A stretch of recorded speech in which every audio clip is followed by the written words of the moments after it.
Assalamualaikum warahmatullahi wabarakatuh. Perkenalkan, nama saya Opi Tananda. Saya mewakili dari kelompok saya yang berjumlahkan 4 orang.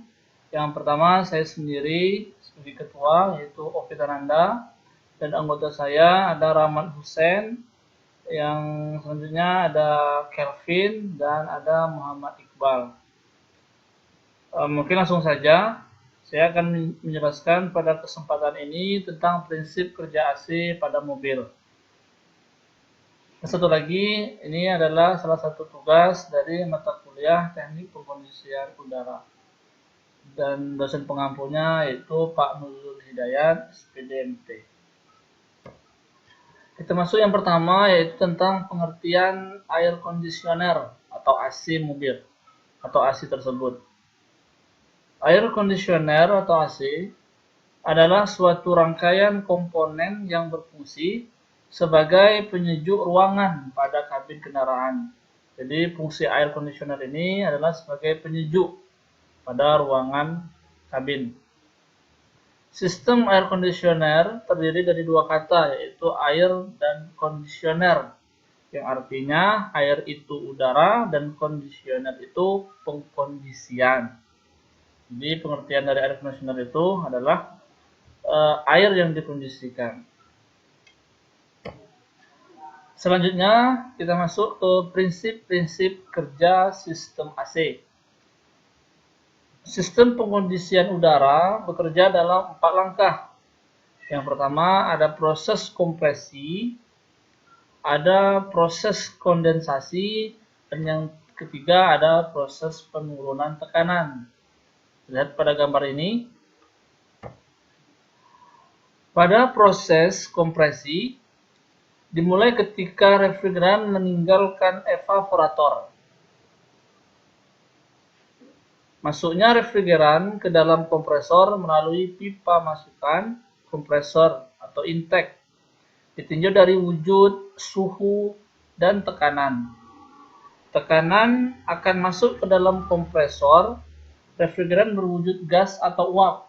Jadi dari evaporator masuk ke kompresor dalam bentuk gas atau uap, bertemperatur rendah dan bertekanan rendah. Ini ditunjukkan dengan warna biru. Selanjutnya, melalui kompresor, refrigeran dikondisikan tetap berwujud gas, tetapi memiliki tekanan dan suhu tinggi. Hal tersebut bisa dilakukan karena kompresor dapat menghisap gas mengkompresikan refrigeran sehingga mencapai tekanan kondensasi. Jadi di dalam kompresor ini yang tadi bertekanan rendah dikompresikan jadi tekanan tinggi. Setelah tekanan dan suhu refrigeran diubah, selanjutnya refrigeran dipompa dan dialirkan menuju ke kondensor. Jadi setelah dia dipompa dan barulah dialirkan lagi ke kondensor. Dan proses yang kedua yaitu proses kondensasi. Dimulai ketika refrigeran meninggalkan kondensor. Ketika meninggalkan kondensor, refrigeran berwujud gas yang bertekanan dan bertemperatur tinggi. Tadi setelah ditekan oleh kompresor masuk ke kondensor dan ini masih dalam kondisi bertekanan tinggi. Dan dialirkan menuju kondensor. Di dalam kondensor, wujud gas refrigeran berubah menjadi wujud cair. Panas yang dihasilkan refrigeran dipindahkan ke udara luar pipa kondensor. Agar proses kondensor lebih efektif, digunakan kipas atau fan. Inilah yang membantu pendinginan pada refrigeran cair tadi, yang dapat menghembuskan udara luar tepat di permukaan pipa kondensor. Dengan begitu, panas pada refrigeran dapat dengan mudah dipindahkan keluar. Setelah melakukan proses kondensasi, refrigeran menjadi wujud cair yang bertemperatur lebih rendah. Tetapi tekanan refrigeran masih tinggi. Selanjutnya refrigeran dialirkan menuju ke katup ekspansi. Jadi artinya tadi sudah berubah dari gas menjadi cair, tapi dengan temperatur rendah, tapi tekanan masih tinggi. Jadi di dalam kondensor ini terjadi perubahan dari uap ke cair. Dan kita masuk kepada proses yang ketiga, yaitu proses penurunan tekanan. Dimulai ketika refrigeran meninggalkan kondensor. Di dalam katup ekspansi terjadi proses penurunan tekanan. Jadi ini sudah berbentuk cair tadi, masuk ke katup ekspansi. Ini sudah berubah lagi menjadi tekanan, menjadi penurunan tekanan yang rendah. Selain itu, katup ekspansi juga berfungsi mengontrol aliran refrigeran di antara dua sisi tekanan yang berbeda, yaitu tekanan tinggi dan rendah. Selanjutnya, refrigeran cair yang memiliki suhu dan tekanan rendah dialirkan menuju evaporator. Proses ini merupakan proses pendinginan refrigeran. Jadi pada intinya tadi dari evaporator masuk ke kompresor, ditekan jadi gas bertekanan tinggi masuk ke kondensor, di kondensor berubah menjadi cair, tapi masih bertekanan tinggi, baru dialirkan ke katup ekspansi dan di sini berubah menjadi gas dan bertekanan rendah dan masuk lagi ke evaporator. Jadi seperti itulah siklus atau prinsip kerja sistem AC yang memiliki 3 tahap. Proses penurunan tekanan dari proses kompresi, proses kondensasi, proses penurunan tekanan. Sekarang kita masuk ke komponen air conditioner dan fungsinya. Pertama kita masuk ke kompresor. Di kompresor ini ada 2 fungsi yang terjadi. Yang pertama fungsi pemompa dan yang kedua fungsi kompresi. Fungsi pemompa ini sebagai fungsi pemompaan dari kompresor mensirkulasi refrigeran ke dalam sirkuit pendinginan untuk mengoperasikan pendinginan secara terus-menerus. Jadi tadi seperti yang sudah dijelaskan tadi bahwa ini ada 2 fungsi, yaitu fungsi pemompa. Ini sebagai pemompaan dari kompresor untuk mensirkulasikan refrigeran. Dan kedua ada fungsinya yaitu kompresi. Kompresor mengkompresi pendingin yang telah diuapkan guna mencairkannya kembali dengan digabungkan dengan fungsi kondensor. Jadi tadi untuk menaikkan tekanan maka dikompresikan. Itulah fungsi kedua dari kompresor. Di kompresor ini ada beberapa komponen. Ada 10 komponen. Bisa kita lihat di sini. Yang pertama ini namanya piston. Fungsi membuat tekanan dan suhu tinggi pada refrigeran yang selanjutnya akan didistribusikan ke arah kondensor. Yang kedua, ini ada connecting rod atau batang piston. Batang piston atau menghubung ke pistonnya.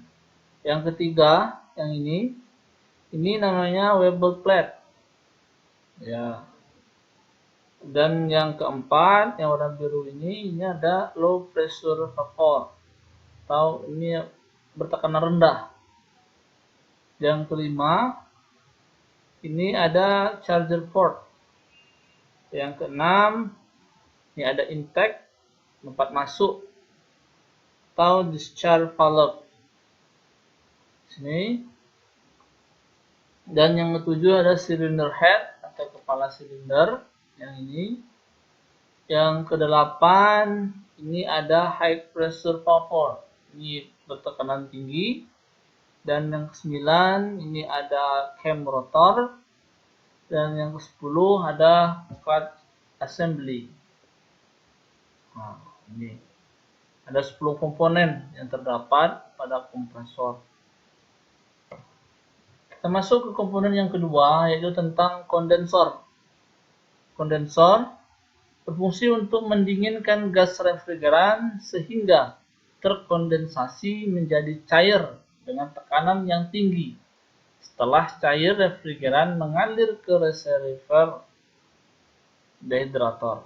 Jadi ini mendinginkan gas refrigeran tadi menjadi cair. Di kondensor ini terdapat dua komponen juga, yaitu yang pertama ada namanya tub, tulisannya tube. Yang kedua ada fin. Nah, memiliki fungsi yang sama, yaitu mendinginkan refrigeran ketika udara mengalir di antaranya. Ketika udara mengalir dan refrigeran mengalir di sana, maka mendinginkan fungsinya. Mendinginkan. Itulah fungsi dari kondensor ini.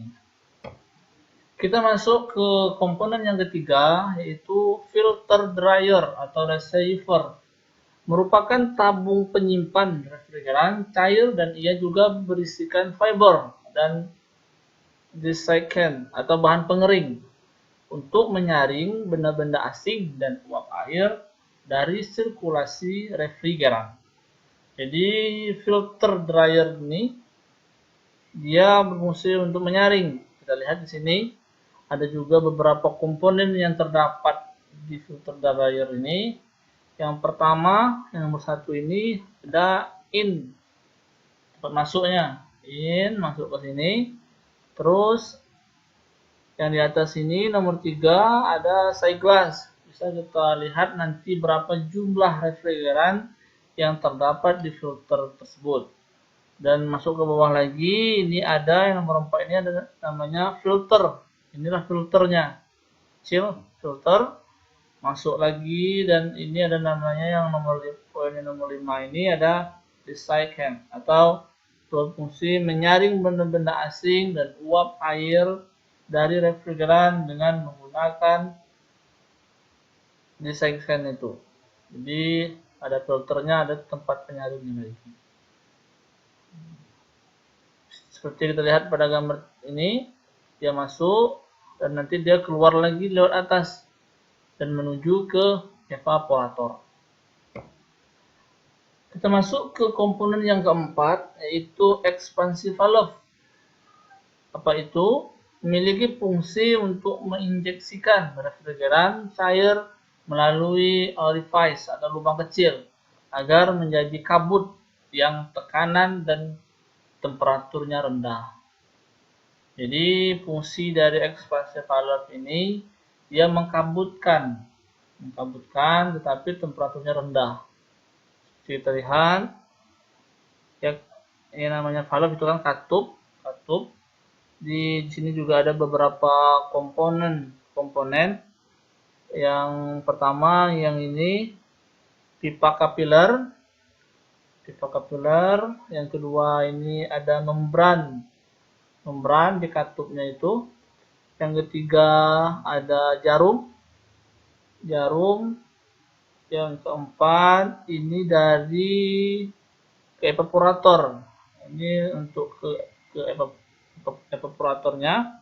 Yang kelima ini ada katup atau valve. Yang enam ini bodinya. Yang ketujuh ini ada yang dari kondensor atau saringan. Nah, ini. Yang ke-8 ada tabung kontra. Tabung. Dan yang ke-9 ini ada pegas untuk mengembalikan katup pada posisi awal nantinya. Ketika dia terjepit maka dia akan merenggang kembali. Itulah fungsi dari expansive valve dan komponen-komponen yang ada di dalamnya. Nah, ini yang terakhir yaitu evaporator. Apa fungsinya? Yaitu adalah penyalur panas yang lain dalam air conditioner system. Ia memiliki coil dan fin seperti kondensor, tetapi fungsinya berbeda terbalik. Nah, dia memiliki komponen yang sama, ada fin, ada tube tadi, tapi memiliki fungsi yang berbeda. Nah, itu fungsinya itu penyalur panas yang dia untuk langsung ke arah kabin. Inilah fungsi dari evaporator tersebut. Fungsinya sama seperti yang di kondensor. Dan kita slide yang terakhir. Ya, yang terakhir habis. Sekian, terima kasih. Dan ini ada sedikit kata-kata bijak. Jika sudah waktunya, hujan akan turun. Jika sudah masanya, bunga akan mekar. Dan jika sudah waktunya, doa-doa pasti akan dikabulkan. Oke, mungkin hanya itu yang bisa saya sampaikan. Mewakili teman-teman yang lain, mohon maaf atas kekurangan dan dalam penyampaian. Dan saya akhiri dengan wassalamualaikum warahmatullahi wabarakatuh.